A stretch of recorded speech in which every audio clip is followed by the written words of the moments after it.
El conflicto de los siglos son las verdades reveladas para el tiempo del fin y reveladas por Dios. Son hechos y principios, formando parte de la lucha empeñada entre las potencias de la luz y de las tinieblas. Describen las escenas de la gran lucha entre la verdad y el error. Se describen las tretas de Satanás y los medios de resistirle con éxito.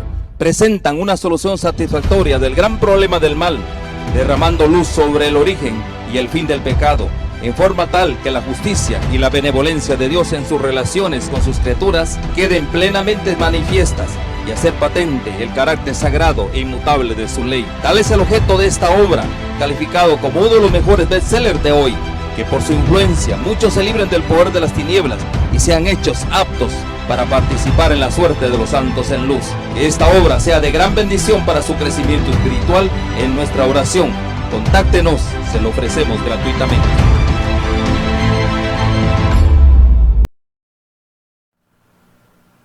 Hola, ¿cómo están? Sean bienvenidos una vez más al relato El conflicto de los siglos. Hoy iniciaremos con el capítulo 28 que habla las verdades conversión en esencial.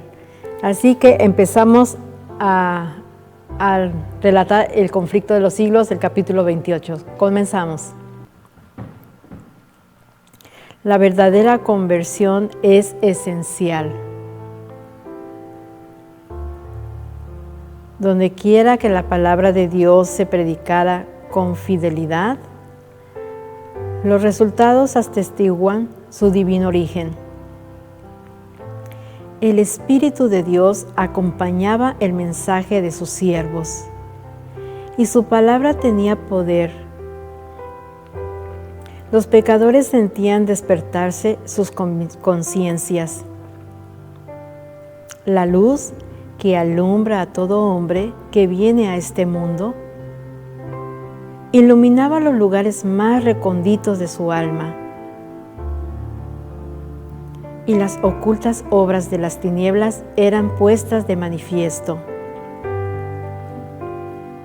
Una profunda convicción se apoderaba de sus espíritus y corazones. Eran redargüidos de pecado, de justicia y de juicio por venir. Tenían conciencia de la justicia de Dios y temían tener que comparecer con sus culpas e impurezas ante aquel que escudriña los corazones. En su angustia clamaban: ¿quién me librará de este cuerpo de muerte? Al serles revelada la cruz del Calvario, inicio del sacrificio infinito exigido por los pecados de los hombres, veían que solo los méritos de Cristo bastaban para expiar sus transgresiones. Era lo único que podían reconciliar al hombre con Dios. Con fe y humildad aceptaban al Cordero de Dios, que quita los pecados del mundo. Por la sangre de Jesús alcanzaban la remisión de los pecados cometidos anteriormente. Estos creyentes hacían frutos dignos de arrepentimiento, creían y eran bautizados, y se levantaban para andar en novedad de vida, como nuevas criaturas en Cristo Jesús, no para vivir conforme a sus antiguas concupiscencias, sino por la fe en el Hijo de Dios, para seguir sus pisadas, para reflejar su carácter y para purificarse a sí mismos, así como Él es puro. Amaban lo que antes aborrecían y aborrecían lo que antes amaban. Los orgullosos y tercos se volvían mansos y humildes de corazón. Los vanidosos y arrogantes se volvían serios y discretos. Los profanos se volvían piadosos, los borrachos sobrios y los corrompidos puros. Las vanas costumbres del mundo eran puestas a un lado. Los cristianos no buscaban el adorno exterior del rizado de los cabellos, del ataviarse con joyas de oro o de la compostura de los vestidos, sino el oculto del corazón, que consiste en la incorrupción de un espíritu manso y tranquilo.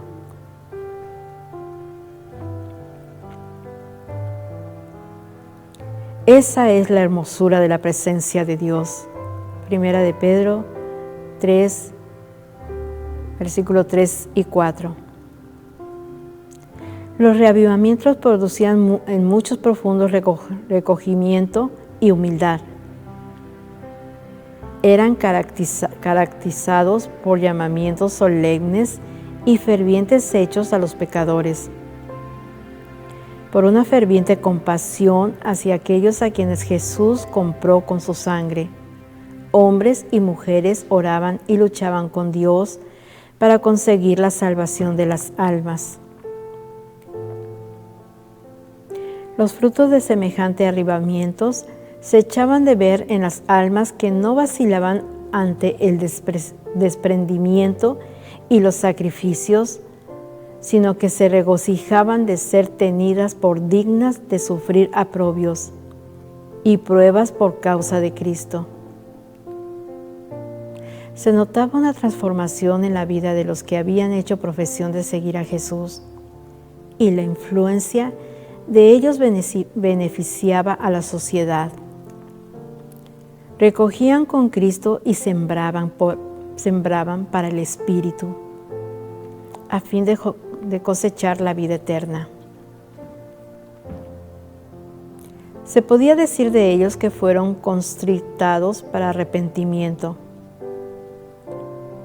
porque el dolor que es según Dios obra arrepentimiento saludable, de que no hay que arrepentirse, mas el dolor del siglo obra muerte. Porque he aquí, esto mismo que según Dios fuisteis contristados, cuánta solicitud ha obrado en vosotros, y aún defensa, y aún enojo, y aún temor, y aún gran deseo, y aún celo, y aún vindicación. En todo os habéis mostrado limpios en el negocio. 2 Corintios 7, 9 al 11. Tal es el resultado de la acción del Espíritu de Dios. Una reforma en la vida es la única prueba segura de un verdadero arrepentimiento. Si restituye la prenda, si devuelve lo que robó, si confiesa sus pecados y ama a Dios y a sus semejantes, el pecador puede estar seguro de haber encontrado la paz con Dios. Tales eran los resultados que en otros tiempos acompañaba a los reavivamientos religiosos.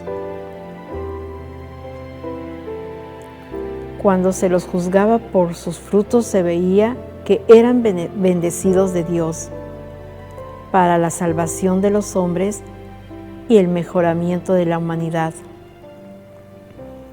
Pero muchos de los reavivamientos de los tiempos modernos han presentado un notable contraste con aquellas manifestaciones de la gracia divina que en épocas anteriores acompañaban los trabajos de los siervos de Dios. En verdad que despiertan gran interés, que muchos se dan por convertidos y aumenta en gran manera el número de los miembros de la Iglesia. No obstante, los resultados no son tales que nos autoricen para creer que haya habido un aumento correspondiente de verdadera vida espiritual. La llama que alumbra un momento se apaga pronto y deja la oscuridad más densa que antes. Los avivamientos populares son provocados demasiado a menudo por llamamientos a la imaginación, que excitan las emociones y satisfacen la inclinación por lo nuevo y lo extraordinario. Los conversos ganados de este modo manifiestan poco deseo de escuchar la verdad bíblica y poco interés en el testimonio de los profetas y apóstoles. El servicio religioso que no revista un carácter un tanto sensacional no tiene atractivo para ellos. Un mensaje que apela a la fría razón no despierta eco alguno en ellos. No tienen en cuenta las claras amonestaciones de la palabra de Dios que se refieren directamente a sus intereses eternos.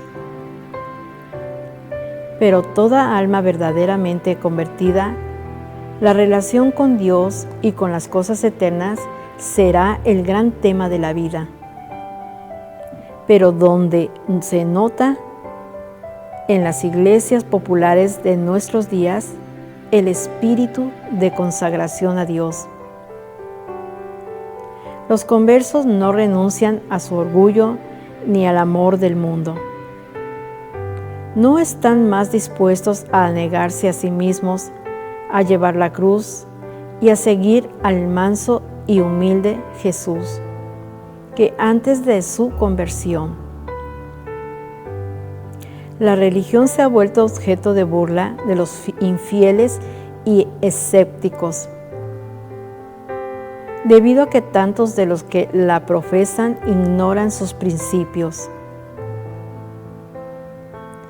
El poder de la piedad ha desaparecido casi enteramente de muchas de las iglesias. Las comidas campestres,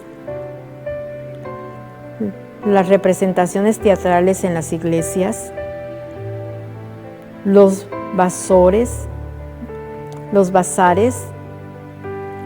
las casas elegantes y la ostentación personal han alejado de Dios los pensamientos de la gente. Tierras y bienes y ocupaciones mundanas llenan el espíritu, mientras que las cosas de interés eterno se consideran apenas dignas de atención. A pesar del decaimiento general de la fe y de la piedad, hay en esas iglesias verdaderos discípulos de Cristo. Antes que los juicios de Dios caigan finalmente sobre la tierra, habrá entre el pueblo del Señor un avivamiento de la piedad primitiva, cual no se ha visto nunca desde los tiempos apostólicos. El Espíritu y el poder de Dios serán derramados sobre sus hijos. Entonces muchos se separarán de esas iglesias en las cuales el amor de este mundo ha suplantado al amor de Dios y de su palabra. Muchos, tanto ministros como laicos, aceptarán gustosamente esas grandes verdades que Dios ha hecho proclamar en ese tiempo a fin de preparar un pueblo para la segunda venida del Señor. El enemigo de las almas desea impedir esta obra y antes que llegue el tiempo para que se produzca tal movimiento, tratará de evitarlo introduciendo una falsa imitación. Hará parecer como que la bendición especial de Dios es derramada sobre las iglesias, que pueda colocar bajo su poder seductor. Allí se manifestará lo que se considerará como un gran interés por los religiosos. Multitudes se alegrarán de que Dios esté obrando maravillosamente en su favor, cuando en realidad la obra provendrá de otro espíritu. Bajo un disfraz religioso, Satanás tratará de extender su influencia sobre el mundo cristiano. En muchos de los despertamientos religiosos que se han producido durante el último medio siglo, se han dejado sentir en mayor o menor grado. Las mismas influencias que se ejercerán en los movimientos venideros más extensos. Hay una agitación emotiva, mezcla de lo verdadero con lo falso, muy apropiada para extraviar a uno. No obstante, nadie necesita ser seducido. A la luz de la palabra de Dios, no es difícil determinar la naturaleza de estos movimientos. Donde quiera que los hombres descuiden el testimonio de la Biblia y se alejen de las verdades claras que sirven para probar el alma y que requieren abnegación y desprendimiento del mundo, podemos estar seguros de que Dios no dispensa allí sus bendiciones, y al aplicar la regla de Cristo mismo dio: por sus frutos los conoceréis. Mateo 7:16. Resulta evidente que estos movimientos no son obra del Espíritu de Dios. En las verdades de su palabra, Dios ha dado a los hombres una revelación de sí mismo, y a todos los que las aceptan les sirven de escudo contra los engaños de Satanás. El descuido en que se tuvieron estas verdades fue lo que abrió la puerta a los males que se están propagando ahora tanto en el mundo religioso. Se ha perdido de vista en sumo grado la naturaleza e importancia de la ley de Dios. Un concepto falso del carácter perpetuo y obligatorio de la ley divina ha hecho incurrir en errores respecto a la conversión y santificación, y como resultado se ha rebajado el nivel de la piedad en la Iglesia. En esto reside el secreto de la audiencia del Espíritu y el poder de Dios en los despertamientos religiosos de nuestros tiempos. Hay en las diversas denominaciones hombres eminentes por su piedad, que reconocen y deploran este hecho. El profesor Edward A. Park, al exponer los peligros religiosos corrientes, dice acertadamente: una de las fuentes de peligros es el hecho de que los predicadores insisten muy poco en la ley divina. En otro tiempo, el púlpito era eco de la voz de la conciencia. Nuestros más ilustres predicadores daban a sus discursos una amplitud majestuosa, siguiendo el ejemplo del Maestro y recalcando la ley, sus preceptos y sus amenazas. Repetían las dos grandes máximas de que la ley es fiel trasunto de las perfecciones divinas, y de que un hombre que no tiene amor a la ley no lo tiene tampoco al Evangelio, pues la ley, tanto como el Evangelio, es un espejo que refleja el verdadero carácter de Dios. Este peligro arrastra a otro, el de desentimar la gravedad del pecado, su extensión y su horror. El grado de culpabilidad que acarrea la desobediencia a un mandamiento es proporcional al grado de justicia de ese mandamiento. A los peligros ya enumerados se une el que se corre al no reconocer plenamente la justicia de Dios. La tendencia del púlpito moderno consiste en hacer separación entre la justicia divina y la misericordia divina, en rebajar la misericordia al nivel de un sentimiento en lugar de elevar a la altura de un principio. El nuevo prisma teológico separa lo que Dios unió.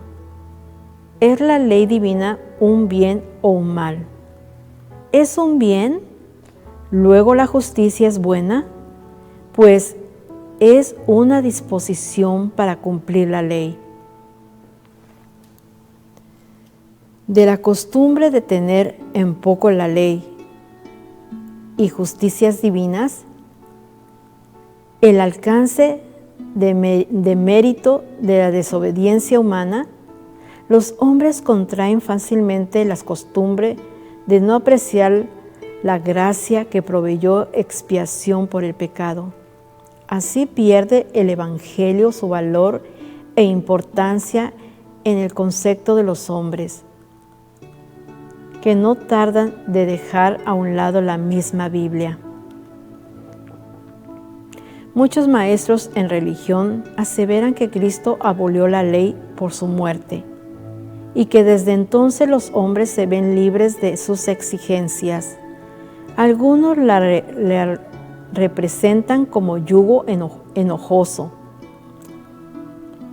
y en contraposición con la esclavitud de la ley. Presentan la libertad de que se debe gozar bajo el Evangelio. Pero no es así como las profetas y los apóstoles consideran la santa ley de Dios. David dice, y andaré con libertad, porque he buscado tus preceptos. Salmo 119, 45. El apóstol Santiago, que escribió después de la muerte de Cristo, habla del decálogo como la ley real y de la ley perfecta, la ley de libertad. Santiago 2:8 y 1:25. Y el vidente de Pasmos, medio siglo después de la crucifixión, pronuncia una bendición sobre los que guardan sus mandamientos para que su potencia sea en el árbol de la vida y que entren por las puertas de la ciudad. Apocalipsis 22:14. El aserto de que Cristo abolió con su muerte la ley de su Padre no tiene fundamento. Si hubiese sido posible cambiar la ley o abolirla, entonces Cristo no habría tenido por qué morir para salvar al hombre de la penalidad del pecado. La muerte de Cristo, lejos de abolir la ley, prueba que es inmutable. El Hijo de Dios vino para engrandecer la ley y hacerla honorable. Isaías 42:21. Él dijo, no penséis que vine a invalidar la ley. Hasta que pase el cielo y la tierra, ni siquiera una jota ni una tilde pasará de la ley. Mateo 5, 17 y 18. Y con respecto a sí mismo declara, me complazco en hacer tu voluntad, oh Dios mío, y tu ley está en medio de mi corazón. Salmos 48. La ley de Dios, por su naturaleza misma, es inmutable.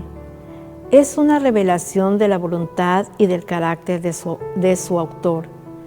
Dios es amor y su ley es amor. Sus dos grandes principios son el amor a Dios y al hombre. El amor, pues, es el cumplimiento de la ley. Romanos 13:10. El carácter de Dios es justicia y verdad. Tal es la naturaleza de su ley, dice el salmista, tu ley es la verdad. Todos tus mandamientos son justos. Salmos 119, 142 y 172. Y el apóstol Pablo declara, la ley es santa y el mandamiento santo y justo y bueno. Romanos 7:12.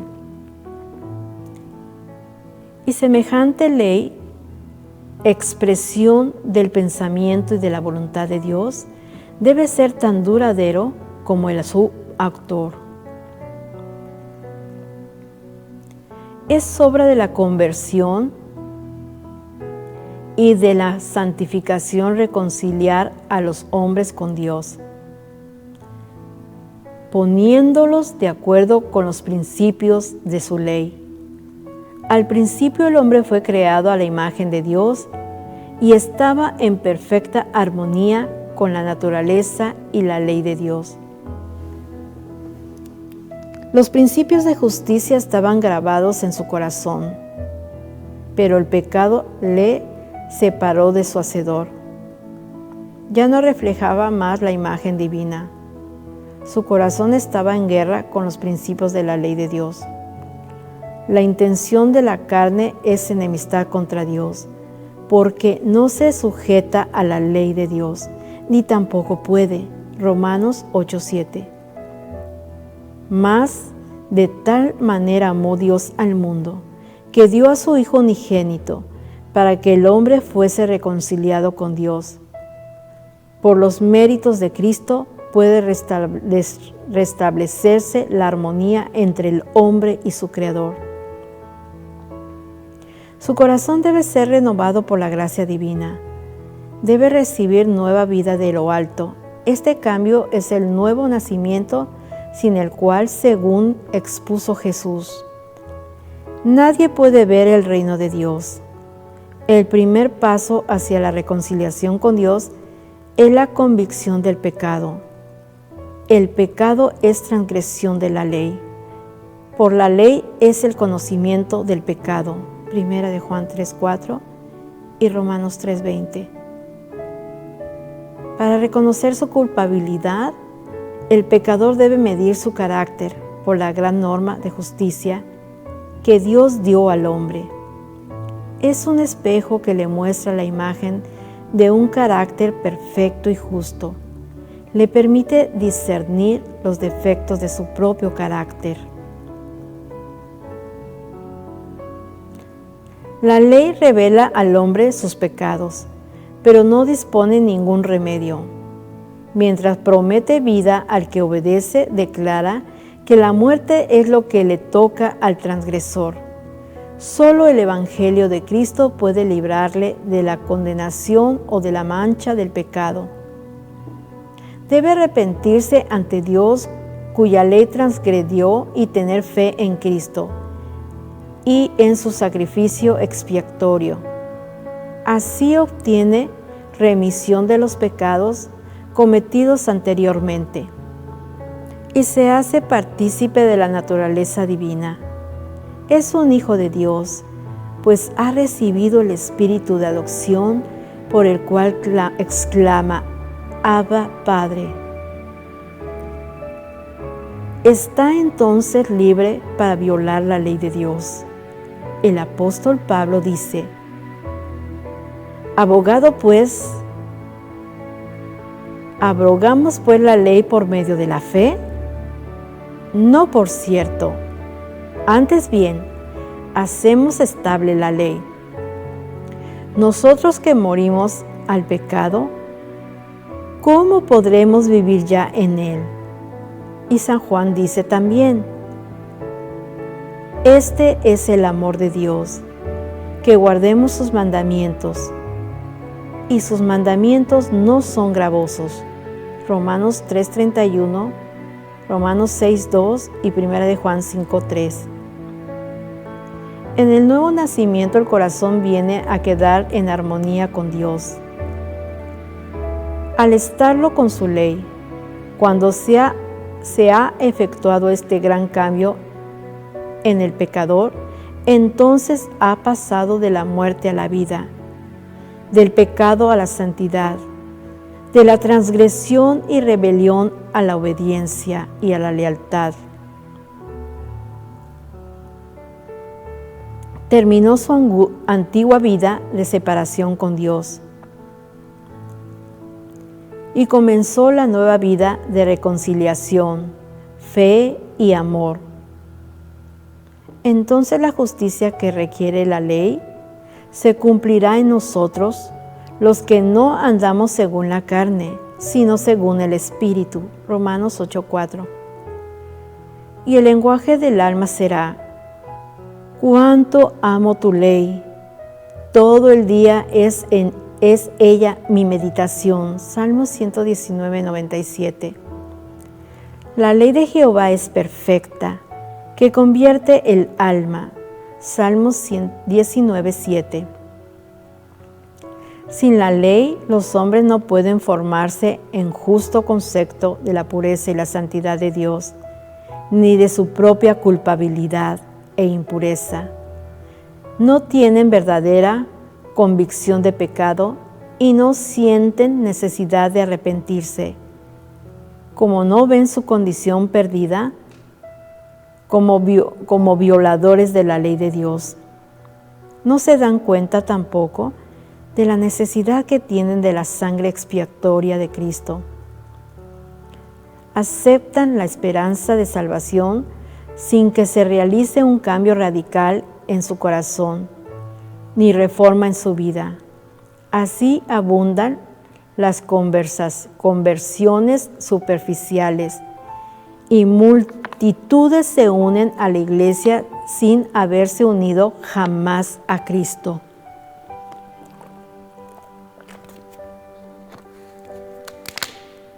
Falsas teorías sobre la santificación debidas a que no se hizo caso de la ley divina o se la rechazó, desempeñan importante papel en los movimientos religiosos de nuestros días. Esas teorías son falsas en cuanto a la doctrina y peligrosas en sus resultados prácticos. Y el hecho de que hay en tan general aceptación hace doblemente necesario que todos tengan una clara comprensión de lo que las Sagradas Escrituras enseñan sobre este asunto. La doctrina de la santificación verdadera es bíblica. El apóstol Pablo, en su carta a la iglesia de Tesalónica, declara: esta es la voluntad de Dios, es a saber, vuestra santificación, y ruega así, el mismo Dios de paz os santifique del todo. Primera de Tesalonicenses 4:3. La Biblia enseña claramente lo que es la santificación y cómo se puede alcanzarla. El Salvador oró por sus discípulos: santifícalos con tu verdad. Tu palabra es verdad. Juan 17, 17 y 19. Y San Pablo enseña que los creyentes deben ser santificados por el Espíritu Santo. Romanos 15, 16. ¿Cuál es la obra del Espíritu? La obra del Espíritu Santo. Jesús dijo a sus discípulos: cuando viniere aquel, el Espíritu de verdad, Él os guiará al conocimiento de toda la verdad. Juan 16, 13. Y el salmista dice: tu ley es la verdad. Por la palabra y el Espíritu de Dios quedan de manifiesto ante los hombres los grandes principios de justicia encerrados en la ley divina. Y ya que la ley de Dios es santa, justa y buena, un trasunto de la perfección divina, resulta que el carácter formado por la obediencia a esa ley será santo. Cristo es ejemplo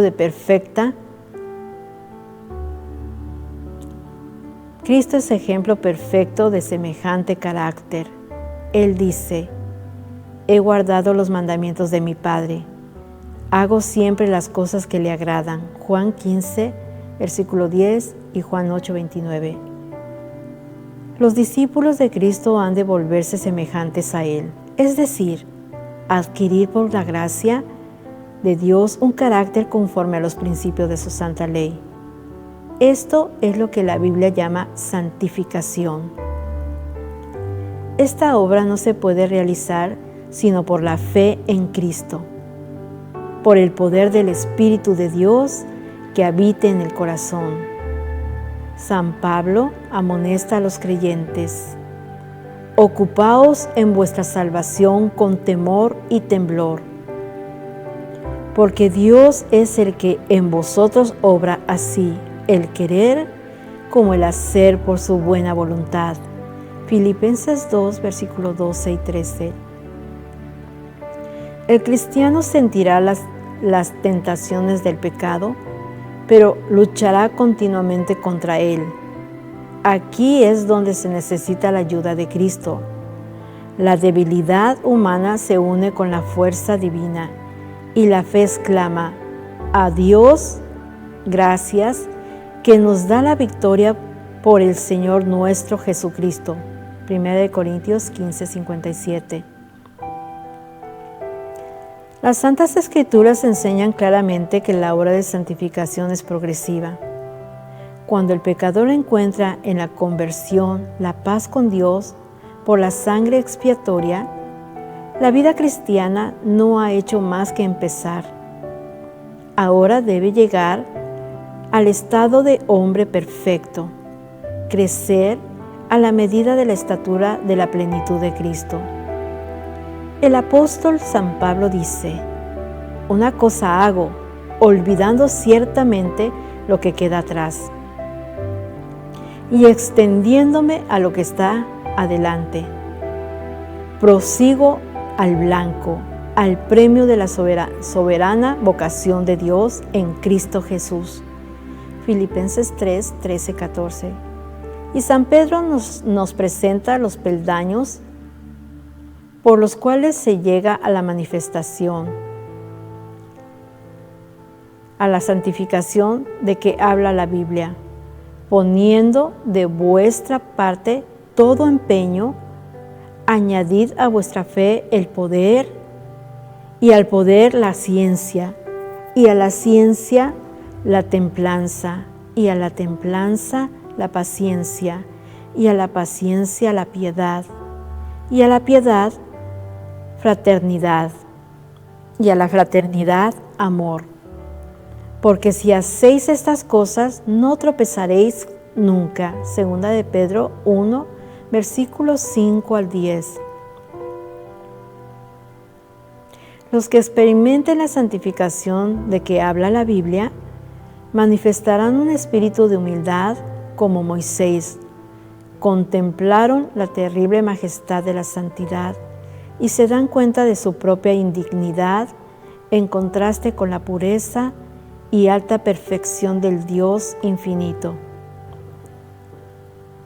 El profeta Daniel fue ejemplo de la verdadera santificación. Llenó su larga vida del noble servicio que rindió a su maestro. Era un hombre muy amado. Daniel 10:11. En el cielo, sin embargo, en lugar de prevalecerse de su pureza y santidad, este profeta tan honrado de Dios se identificó con los mayores pecadores de Israel cuando intercedió cerca de Dios en favor de su pueblo.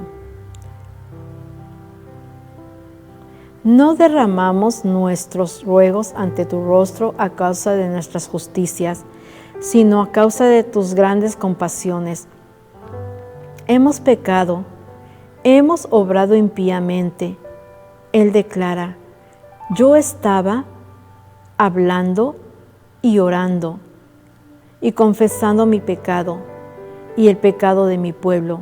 Y cuando más tarde el Hijo de Dios apareció para instruirle, Daniel dijo: mi lozanía se me demudó en palidez de muerte y no retuve fuerza alguna. Daniel 9, versículo 18, versículo 15 y versículo 20, y Daniel 10:8.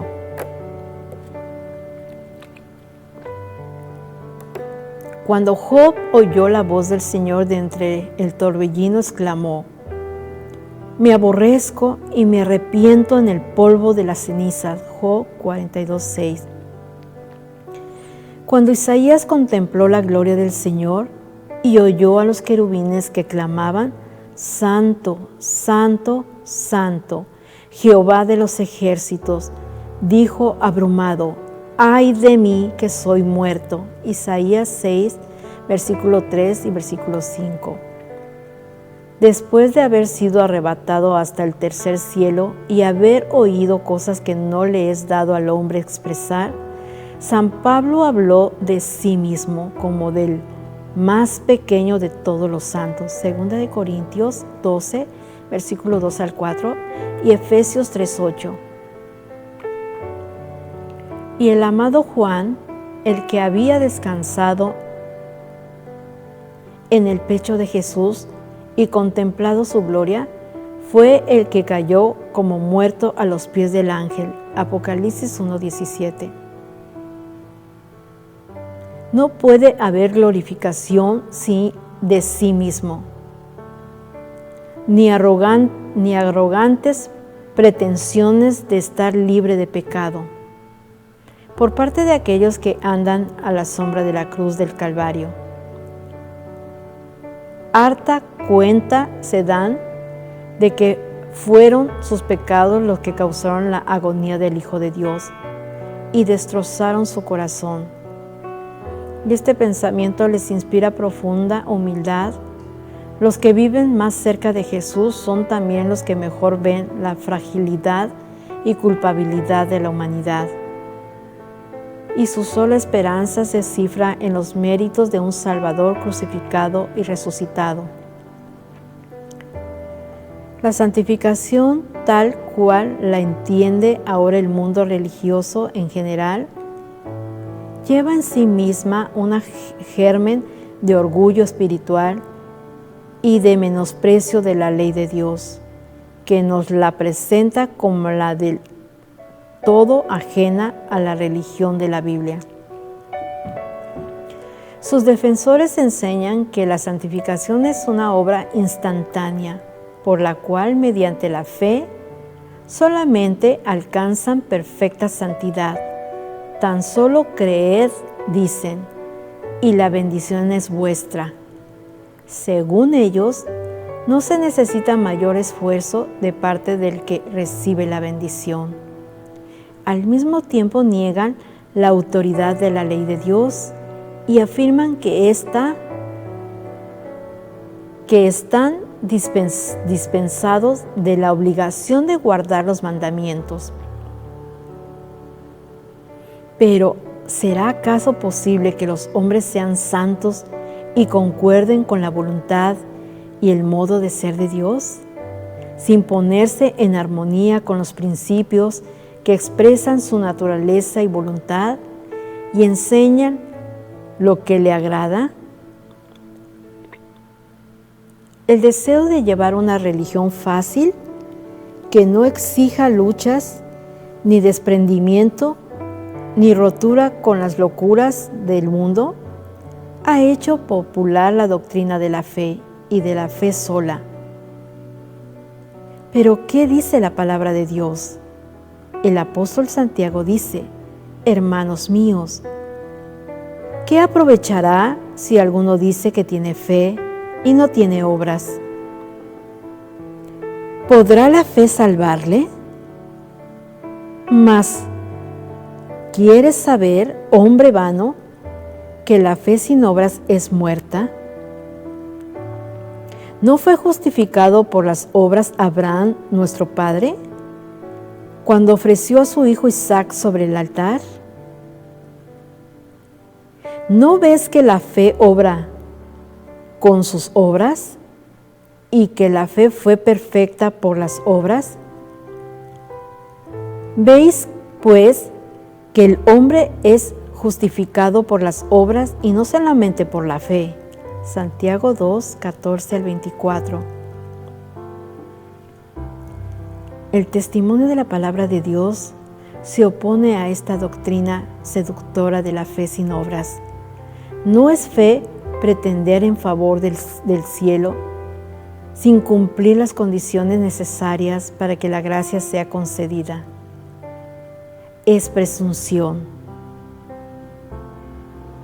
Pues la fe verdadera se funda en las promesas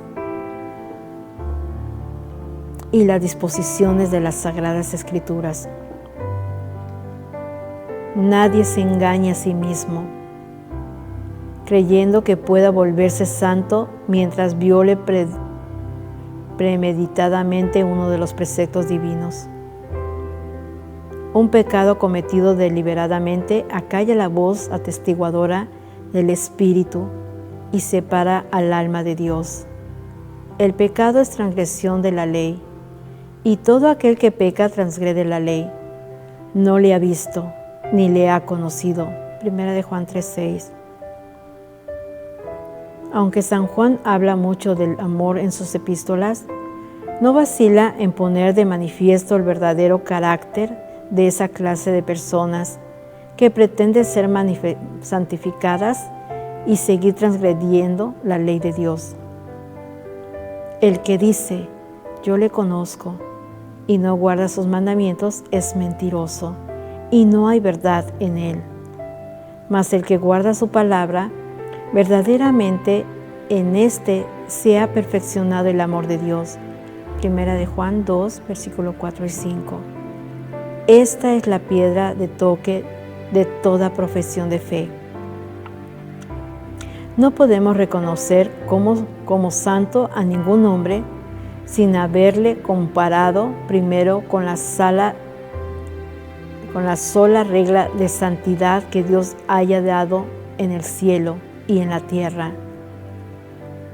Si los hombres no sienten el peso de la ley moral, si empequeñecen y tienen en poco los preceptos de Dios, si violan el menor de estos mandamientos y así enseñan a los hombres, no serán estimados ante el cielo. Y podemos estar seguros de que sus pretensiones no tienen fundamento alguno. Y la acepción de estar sin pecado constituye de por sí una prueba de que tal asevera dista mucho de ser santo. Es porque no tiene un verdadero concepto de lo que es la pureza y la santidad infinita de Dios, ni de lo que deben ser los que han armonizado con su carácter. Es porque no tienen verdadero concepto de la pureza y perfección suprema de Jesús, ni de la maldad y horror del pecado, por lo que el hombre puede creerse santo. Cuanto más lejos esté de Cristo y más yerre acerca del carácter y los perdidos de Dios, más justo se cree. La santificación expuesta en las Santas Escrituras abarca todo el ser, espíritu, cuerpo y alma. San Pablo rogaba por los tesalonicenses que su ser entero, espíritu y alma y cuerpo, fuese guardado y presentado irreprensible en el advenimiento de nuestro Señor Jesucristo. 1 Tesalonicenses 5:23. Y vuelve a escribir a los creyentes: os ruego pues, hermanos, por las compasiones de Dios, que le presentéis vuestros cuerpos como sacrificio vivo, santo, acepto a Dios. Romanos 12:1. En tiempos del antiguo Israel, toda ofrenda que se traía a Dios era cuidadosamente examinada. Si se descubría un defecto cualquiera en el animal presentado, se lo rechazaba, pues Dios había mandado que las ofrendas fuesen sin mancha.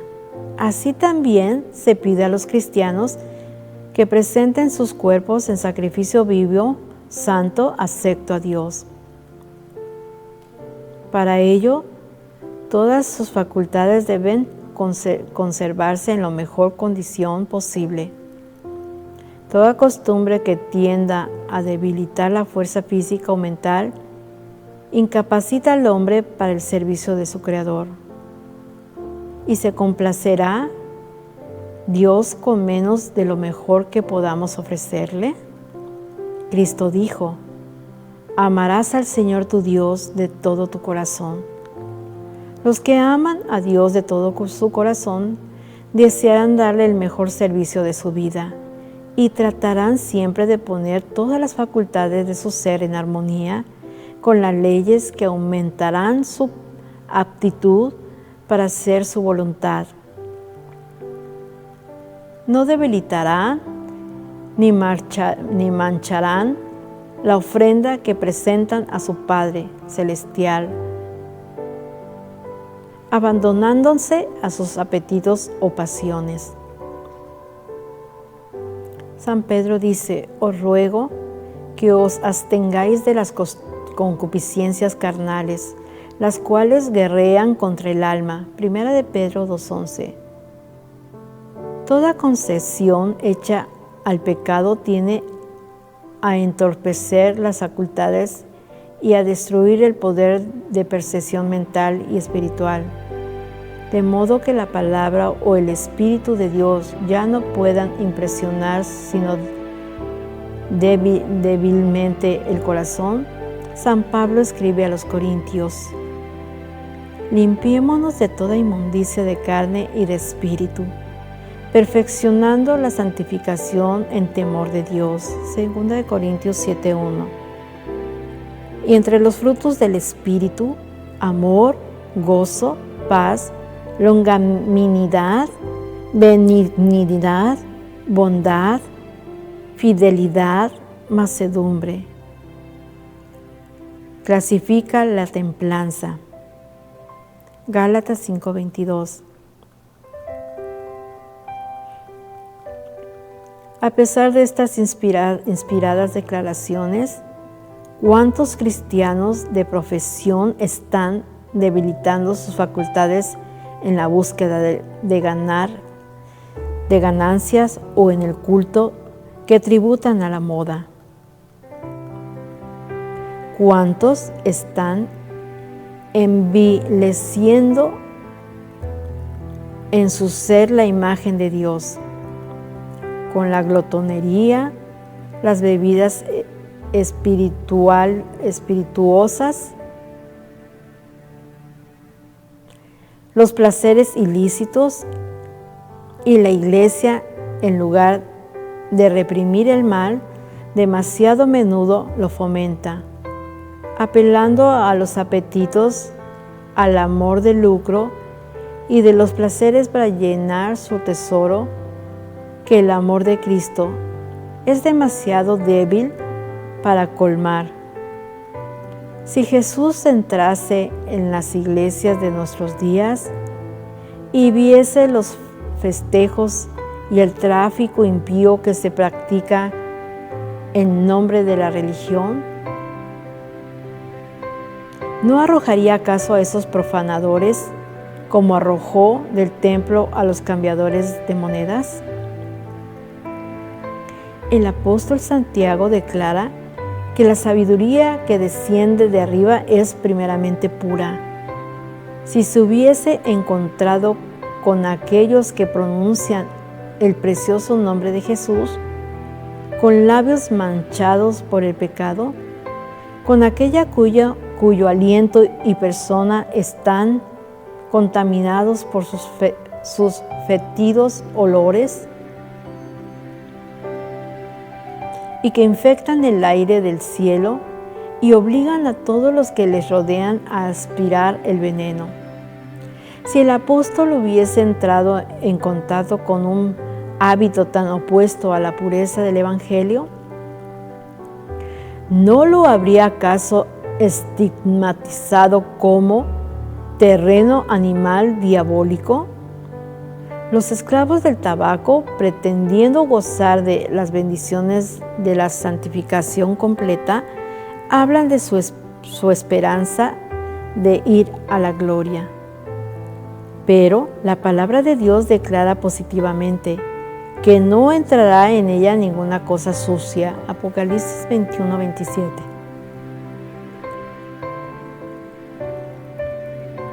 ¿O ignoráis que vuestro cuerpo es templo del Espíritu Santo, el cual está en vosotros, el cual tenéis de Dios, y que no sois vuestros? Porque comprados sois por precio.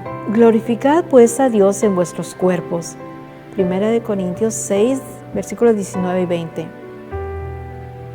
Aquel cuyo cuerpo es el templo del Espíritu Santo, no se dejará esclavizar por ningún hábito pernicioso. Sus facultades pertenecen a Cristo, que le compró con precio de sangre. Sus bienes son del Señor. ¿Cómo podría quedar sin culpa si dilapida el capital que se le confió? Hay cristianos de profesión que gastan el año ingentes cantidades en goces inútiles y perniciosos, mientras muchas almas perecen por falta de la palabra divina, de la palabra de Dios. Roban a Dios en los diezmos y ofrendas, mientras consumen en aras de la pasión destructora más de lo que dan para socorrer a los pobres o para el sostenimiento del Evangelio. Si todos los que hacen profesión de seguir a Cristo estuviesen verdaderamente santificados, en lugar de gastar sus recursos en placeres inútiles y hasta perjudiciales, los invertirían en el tesoro del Señor, y los cristianos darían un ejemplo de temperancia, abnegación y sacrificio de sí mismos. Serían entonces la luz del mundo. El mundo está entregado a la sensualidad, la concupiscencia de la carne y la concupiscencia de los ojos y la soberbia de la vida. Gobiernan las masas del pueblo. Pero los discípulos de Cristo son llamados a una vida santa. Salid de en medio de ellos y apartaos, dice el Señor, y no toquéis lo inmundo. A la luz de la palabra de Dios se justifica el aserto de que la santificación que no produce este completo desemprendimiento de los deseos y placeres pecaminosos del mundo no puede ser verdadera. Aquellos que cumplen con las condiciones, salid de en medio de ellos y apartaos, y no toquéis lo inmundo, se refiere la promesa de Dios. Yo os recibiré y seré a vosotros Padre, y vosotros me seréis a mí hijos e hijas, dice el Señor Todopoderoso. 2 Corintios 6, 19, 17 y 18. El privilegio y deber de todo cristiano, tener grande y bendita experiencia de las cosas de Dios. Yo soy la luz del mundo, dice Jesús. El que me sigue no andará en tinieblas, mas tendrá la lumbre de la vida. Juan 8:12. La senda de los justos es como la luz de la aurora, que va en aumento hasta que el día es perfecto. Proverbios 4:18. Cada paso que se da en fe y obediencia pone al alma en relación más íntima con la luz del mundo, en quien no hay ningunas tinieblas. Los rayos luminosos del sol de justicia brillan sobre los siervos de Dios, y estos deben reflejarlos. Así como las estrellas no hablan de una gran luz en el cielo, con cuya gloria resplandecen, así también los cristianos deben mostrar que hay en el trono del universo un Dios cuyo carácter es digno de alabanza e imitación. Las gracias de su Espíritu, su pureza, santidad, se manifestará en sus testigos. En su carta a los Colosenses, San Pablo enumera las abundantes bendiciones concedidas a los hijos de Dios. No cesamos, dice, de orar por vosotros y de pedir que seáis llenos del conocimiento de su voluntad y toda sabiduría y espiritual inteligencia, para que andéis como es digno del Señor, agrandándole en todo, fructificando en toda buena obra y creciendo en el conocimiento de Dios, corroborados de toda fortaleza, conforme a la potencia de su gloria, para toda tolerancia y largura de ánimo con gozo. Colosenses 1, del 9 al 11. Escribe además respecto a su deseo de que los hermanos de Éfeso logren comprender la grandeza de los privilegios de Cristo. Les expone en el lenguaje más claro el maravilloso conocimiento y poder que pueden poseer como hijos e hijas del Altísimo. De ellos estaba el que fueran fortalecidos con poder por medio de su espíritu y el hombre interior, y arraigados y cimentados en amor, para poder comprender con todos los santos cuál sea la anchura y la longitud y la altura y la profundidad, y conocer el amor de Cristo, que sobrepuja a todo entendimiento.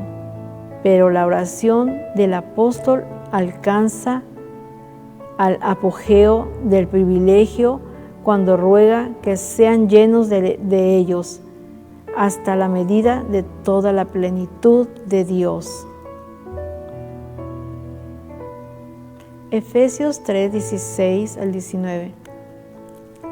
Así se ponen de manifiesto las alturas de la perfección que podemos alcanzar por la fe en las promesas de nuestro Padre Celestial. Cuando cumplimos con lo que Él requiere de nosotros, por los méritos de Cristo tenemos acceso al trono del poder infinito. El que aún a su propio Hijo no perdonó, antes le entregó por todos nosotros, como no nos dará también en Él todas las cosas. Romanos 8:32.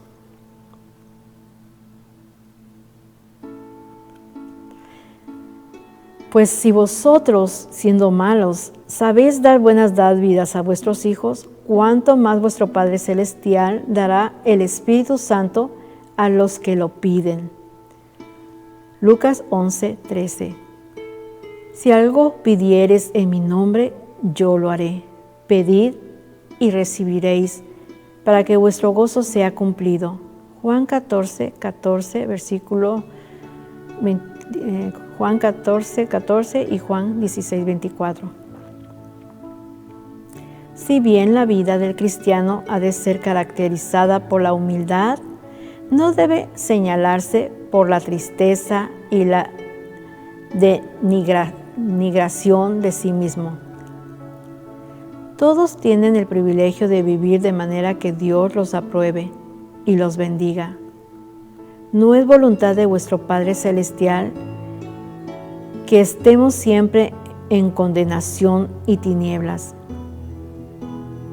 Marchar con la cabeza baja y el corazón lleno de preocupaciones relativas a uno mismo no es prueba de verdadera humildad.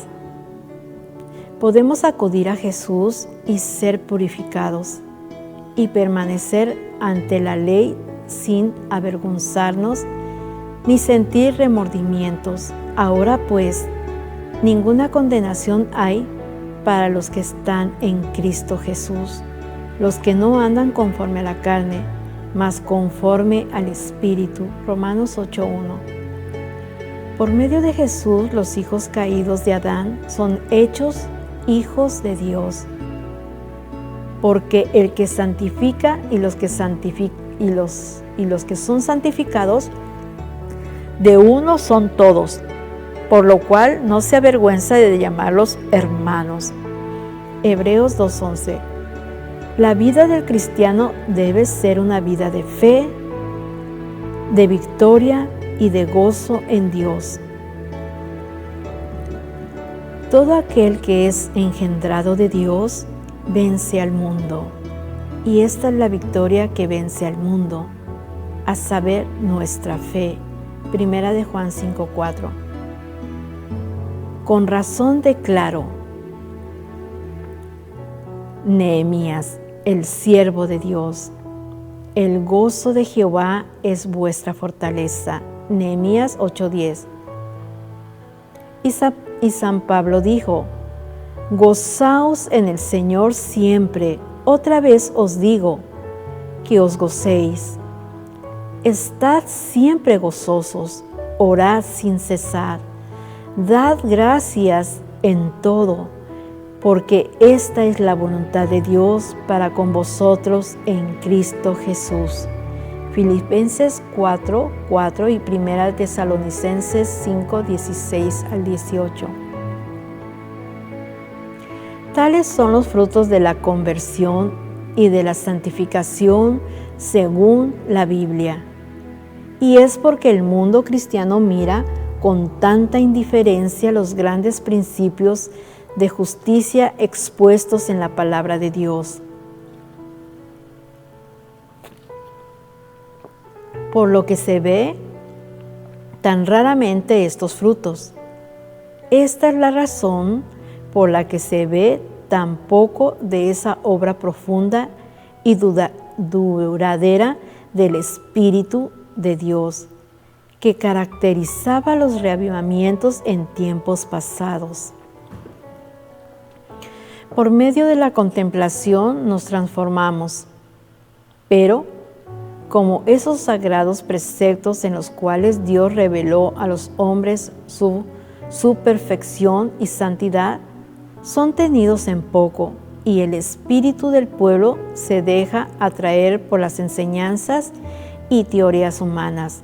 Nada tiene de extraño que en consecuencia se vean un enfriamiento de la piedad viva en la iglesia. El Señor dice, dejáronme a mí, fuente de agua viva, por cavar para sí cisternas rotas que no detienen aguas. Jeremías 2:13. Bienaventurado el varón que no anduvo en consejo de malos. Antes, en la ley de Jehová está su delicia, y en su ley medita de día y de noche. Y será como el árbol plantado junto a arroyos de aguas, que da su fruto en su tiempo, y su hoja no cae, y todo lo que hace prosperará. Salmos 1, capítulo 1, versículo del 1 al 3. Solo en la medida en que la ley de Dios sea repuesta en el lugar que le corresponde, habrá un avivamiento de la piedad y fe primitivas entre los que profesan ser su pueblo. Así dijo Jehová: paraos en los caminos y mirad, y preguntad por las sendas antiguas, cuál sea el buen camino, y andad por él, y hallaréis descanso para vuestras almas. Jeremías 6:16. Bueno, estamos agradecidos porque hemos concluido con el capítulo 28 del conflicto de los siglos. Les esperamos la próxima vez en el capítulo siguiente, que será el capítulo 29, el juicio investigador. No te pierdas este relato de este capítulo. Te esperamos la próxima vez y que Dios te bendiga grandemente y hasta pronto. El conflicto de los siglos son las verdades reveladas para el tiempo del fin y reveladas por Dios. Son hechos y principios, formando parte de la lucha empeñada entre las potencias de la luz y de las tinieblas. Describen las escenas de la gran lucha entre la verdad y el error. Se describen las tretas de Satanás y los medios de resistirle con éxito. Presentan una solución satisfactoria del gran problema del mal, derramando luz sobre el origen y el fin del pecado, en forma tal que la justicia y la benevolencia de Dios en sus relaciones con sus criaturas queden plenamente manifiestas y hacer patente el carácter sagrado e inmutable de su ley. Tal es el objeto de esta obra, calificado como uno de los mejores bestsellers de hoy, que por su influencia muchos se libren del poder de las tinieblas y sean hechos aptos para participar en la suerte de los santos en luz. Que esta obra sea de gran bendición para su crecimiento espiritual en nuestra oración. Contáctenos, se lo ofrecemos gratuitamente.